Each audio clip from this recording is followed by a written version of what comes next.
स्वागत है आप सभी का। बांटने के लिए दुख वापस आज बहुत सादा ही है। और बता दो भाई कि ये अब तक का मेरा सबसे लोवेस्ट स्कोर है भाई, सबसे लोवेस्ट स्कोर बिलो 150 स्कोर है। मैं क्वेश्चंस तो नहीं दिखा रहा, मार्क्स बता देता हूँ और एनालिसिस दिखा दे रहा हूँ, मतलब समझ लो वही सब क्वेश्चंस है। और बिलो 150 मार्क्स है अभी तक का मेरा सबसे कम स्कोर फुल सिलेबस टेस्ट में। पहली बार मेरा 150 से बिलो गया। इतना बुरा, इतना डीमोटिवेटिंग लग रहा है ना भाई, क्या बताऊँ। खैर मैं बता देता हूँ जेएमपीपी स्कोर। तो मेरा स्कोर बता देता हूँ भाई। पहले तो बिलो 150 स्कोर है भाई एंड अबव 148। बाकी ये क्वेश्चन देख लो भाई। इस क्वेश्चन में ऐसा कुछ क्वेश्चन था, ठीक है, हमको ऐसा ग्राफ दिया था। मैं इसमें सीधा रिलेशन नहीं लिख ही नहीं रहा, देखोगे तो not so much tough question, mains के लिए अच्छा क्वेश्चन है। यू साइन थीटा बराबर करके मैं इक्वेशन बना रहा हूँ, ठीक है, डायरेक्ट वी वाई नहीं लिख रहा उसका, ये गलती हो गई। ग्रेविटेशन में फिर स्पीड इंक्रीज पूछा था, मैंने डायरेक्ट फाइनल वाला टिक कर दिया है, फाइनल माइनस इनिशियल किया ही नहीं क्योंकि तभी तो इंक्रीज निकलता। क्वेश्चन नंबर 6th, अगर इसको भाई करना हो ना तो मैं एक मेथड बताता हूँ, देखो ये वाला। अगर मान लो कि किसी ने अगर सॉल्यूशन देखा हो तो उतनी मेहनत नहीं करनी हो तो सिंपल मैकेनिक्स के क्वेश्चन में ये लगा देना भाई। जिसने पढ़ा होगा एनर्जी एनालिसिस उसको अच्छा लगेगा कि थोड़ा सा है ना, मास को डिस्प्लेस करके एनर्जी, जो जो भी हमारे पास एनर्जी है, ठीक है, वो लिख दी और ये टोटल एनर्जी हो जाएगी। और टोटल एनर्जी एसएचएम के केस में कांस्टेंट रहती है, तो डीई अपॉन डी एक्स या dE upon d t zero करके रिलेशन निकाल सकते थे भाई। जैसे मतलब ऐसा कुछ आ जाएगा, एक बार करके देखना आप लोग, ठीक है, बहुत आसान मेथड है। बाकी वर्नियर कैलिफर का एक क्वेश्चन नहीं किया, रूट एक ये थी भाई, रूट में वैल्यू भाई, मतलब बहुत, एक तो छोड़ो भाई, कुछ नहीं, रूट में वैल्यू लिख दी भाई, इसी में फंसा हुआ हूँ।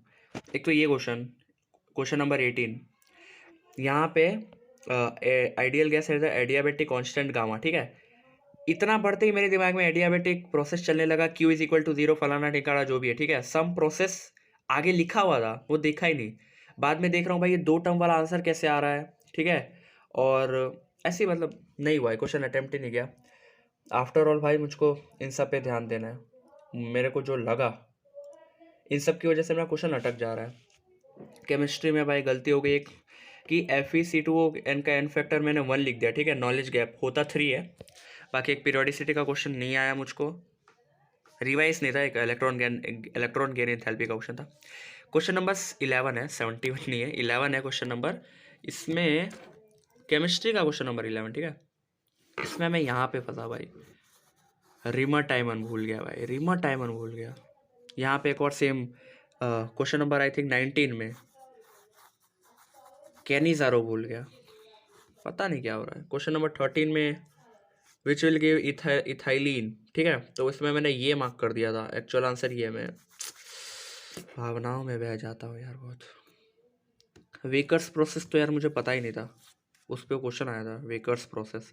सॉल्ट एनालिसिस का क्वेश्चन था, छोड़ दिया। फिर एक मोल प्लस थर्मोकेमिस्ट्री का एक अच्छा क्वेश्चन था, पता है, इंटीजर में आया था, बहुत सही क्वेश्चन था, बट फिर भी मैं नहीं कर पाया। सॉरी, वो क्वेश्चन मैं कर ही रहा था, सही भी जा रहा था, बट क्या है ना, उसमें गंदी क्वेश्चन बन रही थी, ठीक है, तो उसके चक्कर में उतनी भी गंदी नहीं थी, मैं करता तो हो जाता, बट कॉन्फिडेंस नहीं आया कि यार नहीं, इतनी गंदी इक्वेशन बन रही है, मतलब ऐसे मैं कुछ गलत तो कर रहा हूँ, इसी चक्कर में नहीं गया। एक फराडे लगा क्वेश्चन पाई, कभी पूछता है ना कि मास ऑफ डिपॉजिट, मतलब एक केजी सॉल्यूशन कितना मास डिपॉजिट हुआ है, वो पूछा है, ठीक है।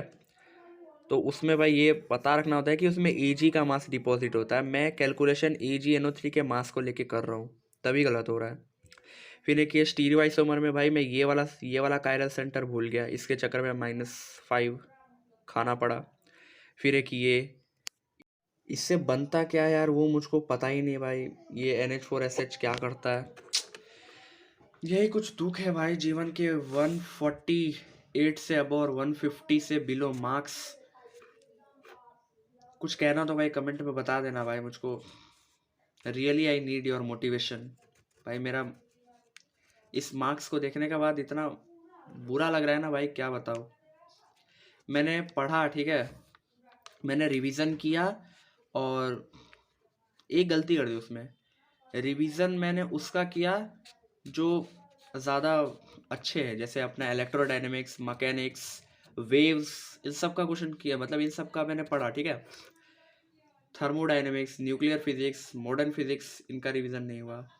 फिर ऑर्गेनिक में एनसीईआरटी पढ़ी, अमाइंस की पढ़ी, एनसीईआरटी बहुत पढ़ी, लेकिन फिर भी केमिस्ट्री में दिक्कत तो होती है, ठीक है। मैथ्स में तो मैंने कुछ किया ही नहीं था, ठीक है, मैथ्स में तो नहीं किया था। मैथ्स में मेरे 45 आए भाई इस बार, 45।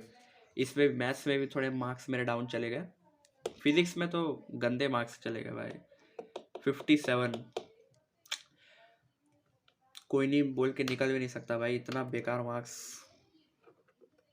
खैर, अगर आप लोगों को कुछ कुछ बताना हो या अपने मार्क्स बता के मेरा थोड़ा मोटिवेशन और डाउन करना हो तो भाई बिल्कुल कमेंट, आपका इंतज़ार कर रहा है। और नहीं भाई, मोटिवेशन दे के जाना भाई, मुझको कुछ ना कुछ कह के जाना। बहुत बुरा लगता है भाई जब 150 से नीचे मार्क्स आए भाई।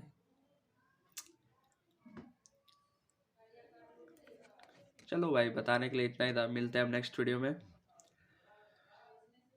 और एक बात बता दूं भाई कि AJAYJR है ना, उसका भाई रजिस्ट्रेशन कर देना, ठीक है ना। सब लोग देंगे भाई, मज़ा आएगा, जितने ज़्यादा लोग होंगे उसी में मज़ा आएगा। चलो ठीक है।